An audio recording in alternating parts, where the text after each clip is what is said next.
Украинаның Авропа бірлігінен визасыз режимі амелге кечті.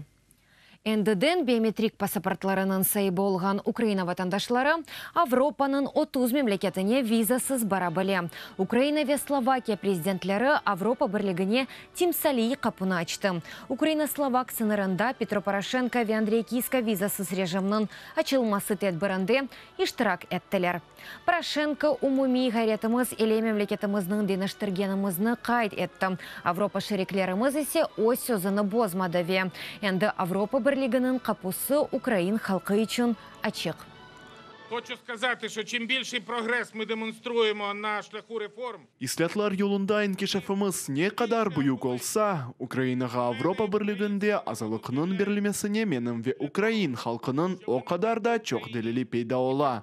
Çünkü Ukrayna Avropalı devlettir.